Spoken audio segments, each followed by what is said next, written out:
Je voudrais revenir ici sur une composante essentielle de l'agroécologie, qui a été signalée dans les premières semaines du MOOC, l'organisation des systèmes alimentaires.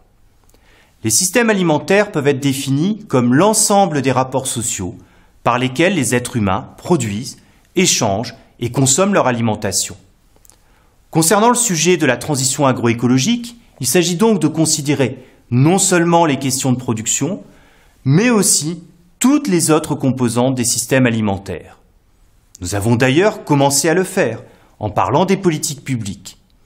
Et nous continuons avec l'organisation de la commercialisation. Le rejet fort des acteurs des circuits conventionnels, comme les multinationales de l'agroalimentaire ou de la grande distribution, est un thème de premier plan des mouvements sociaux qui défendent l'agroécologie. Glissman, dans la seconde édition de son ouvrage Agroecology, The Ecology of Sustainable Food Systems, estime que la relation directe entre producteurs et consommateurs locaux est un levier essentiel de la transition vers des systèmes alimentaires durables. En plus des circuits courts, il cite aussi le commerce équitable comme une initiative propre à accompagner la transition agroécologique sur des productions comme le café. En somme, la question qui est posée concerne ce que l'on nomme aussi parfois les systèmes alimentaires alternatifs.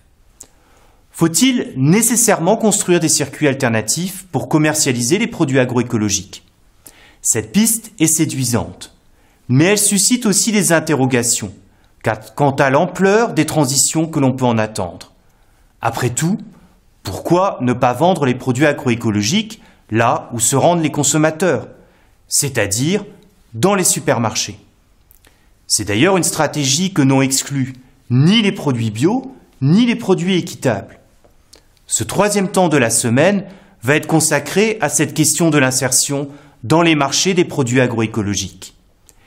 Il va nous amener à prendre conscience de la multiplication actuelle de démarches commerciales se revendiquant peu ou prou de l'agroécologie. Nous pourrons alors réfléchir, en suivant les arguments des acteurs, aux bénéfices respectifs de plusieurs stratégies d'insertion dans les marchés.